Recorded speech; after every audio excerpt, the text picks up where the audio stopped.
ഇന്ന് നമ്മൾ അടുക്കളപ്പണി എടുക്കാനൊക്കെ ഭയങ്കര താല്പര്യമായിരുന്നു കേട്ടോ. കാര്യം എന്താണെന്നറിയോ, ഇന്ന് നമ്മൾ ചേട്ടൻ വരികയാണ്. നമ്മൾ ചേട്ടൻ സൗദിയിലാണല്ലോ, അപ്പോൾ ആൾക്ക് ഭയങ്കര ഇഷ്ടമാണ് നമ്മൾ തേങ്ങാച്ചോറും നല്ല നാടൻ ചിക്കൻ കറി കേട്ടോ. അപ്പോൾ അതൊന്നും ഉണ്ടാക്കാമെന്ന് വിചാരിച്ചു. അപ്പോൾ ചിക്കൻ കറി വയ്ക്കുന്നത് നല്ല വറുത്തരച്ച തേങ്ങയൊക്കെ ഒഴിച്ചിട്ടുള്ള കറിയാണ് കേട്ടോ. അപ്പോൾ കറിയൊക്കെ ഇവിടെ റെഡി ആയിട്ടുണ്ട്. പിന്നെ തേങ്ങാച്ചോറും ആയിട്ടുണ്ട് കേട്ടോ. പിന്നെ തേങ്ങാച്ചോറും കോഴിയിറച്ചി ഉണ്ടാകുമ്പോൾ പിന്നെ കുറച്ച് പപ്പടം അതിക്ക് ഇല്ലാതിരിക്കാൻ പറ്റില്ലല്ലോ. അപ്പോൾ അതിനേതാ കൊണ്ട് കുറച്ച് പപ്പടം കൂടി കാച്ചിയാണ്. പിന്നെ ഞാൻ സാധാരണ അങ്ങനെ കൊണ്ടുവരാൻ പോവാറൊന്നുമില്ല കേട്ടോ. അപ്പോൾ എനിക്ക് തോന്നി ഞാനോട് പോവാന്ന്. വീഡിയോ എടുക്കാനുള്ള എൻ്റെ കഷ്ടപ്പാട് കണ്ടിട്ട് അമ്മ വാങ്ങിയിട്ട് ക്യാമറ പിടിച്ച് എനിക്ക് ചെറുതായിട്ടൊരു വീഡിയോ ഒക്കെ എടുത്ത് തരുന്നുണ്ട് കേട്ടോ. അപ്പോൾ സെറ്റ്, ഇനി പോയിട്ട് വരാം കേട്ടോ. അപ്പോൾ അതാക്കൊണ്ട് പോകുന്നത് നമ്മളെ കരിപ്പൂർ എയർപോർട്ടിലേക്കാണ്. അപ്പോൾ ഇവിടെ കേട്ടോ ആൾ വന്നിറങ്ങുന്നത്. അപ്പോൾ സമയം ഏകദേശമൊക്കെ ആൾ എത്തേണ്ട സമയമൊക്കെ ആയിട്ടുണ്ട്. എല്ലാ പ്രാവശ്യം പോകുമ്പോഴും തന്നെ വഴിയിലൂടെ വന്ന് നിൽക്കുന്നുണ്ടാവും. ഇന്നും അതുപോലെ തന്നെയാണ് എന്നുള്ള പ്രതീക്ഷയിൽ തന്നെയാണ് കേട്ടോ പോയിക്കൊണ്ടിരിക്കുന്നത്. അപ്പം തന്നെ ആൾ വിളിച്ചിട്ടുണ്ടായിരുന്നു പുറത്തുണ്ട് എന്ന് പറഞ്ഞിട്ട്. അപ്പോൾ ഇതാണ് കേട്ടോ നമ്മളെ കരിപ്പൂർ എയർപോർട്ട്.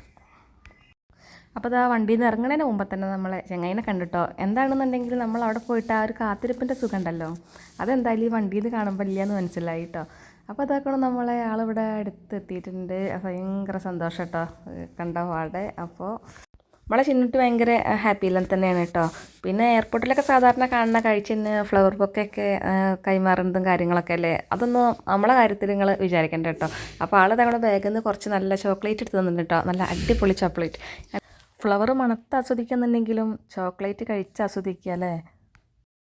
പിന്നെ ഈ ചോക്ലേറ്റ് ഇപ്പം തരുന്നതിന് വേറൊരു കാര്യം കൂടി ഉണ്ട് കേട്ടോ. നമ്മളെ കുട്ടീസൊക്കെ നമ്മളെ കൂടെ ഉള്ളതല്ലേ. അപ്പോൾ ഗൾഫുകാരൻ വരുന്ന സമയത്ത് പിന്നെ പെട്ടിമിക്കാവും ആദ്യം തന്നെ നോട്ടൊക്കെ.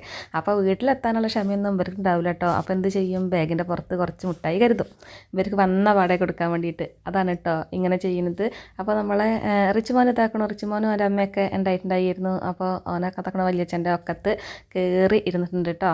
അപ്പോൾ എല്ലാവർക്കും ഞാൻ കുട്ടീസിനൊക്കെ മുട്ടായി കൊടുക്കും. കുട്ടീസിന് എല്ലാവർക്കും തന്നെ ഓരോ മുട്ടായിയൊക്കെ കൊടുത്ത് നല്ല മധുരം നുണഞ്ഞുകൊണ്ട് പിന്നെ ഞങ്ങൾ പോരുകയാണ് കേട്ടോ. പോരുന്ന വഴിയിൽ പിന്നെ അത്യാവശ്യം തണുപ്പൊക്കെ ഉണ്ടായിരുന്നു. അപ്പോൾ വിചാരിച്ചു ഇത്തിരി ചായയൊക്കെ കുടിച്ചിട്ട് പോരാന്ന്. അപ്പോൾ എല്ലാവരും ഓരോ ചായ കുടിയിലാണ് കേട്ടോ. പിന്നെ അതാ ചായ കുടിയൊക്കെ കഴിഞ്ഞതിന് ശേഷം പിന്നെ വീട്ടിലേക്കുള്ള യാത്ര തുടരുകയാണ്. വീട്ടിലെത്തി ഫുഡൊക്കെ കഴിച്ചതിന് ശേഷം പിന്നെ ഇതാക്കണു പെട്ടി തുറക്കൽ കുട്ടി. അപ്പോൾ അന്നത്തെ വീഡിയോ ഇത്രയൊക്കെ തന്നെയുള്ളൂ കേട്ടോ. അപ്പോൾ ടാറ്റാ.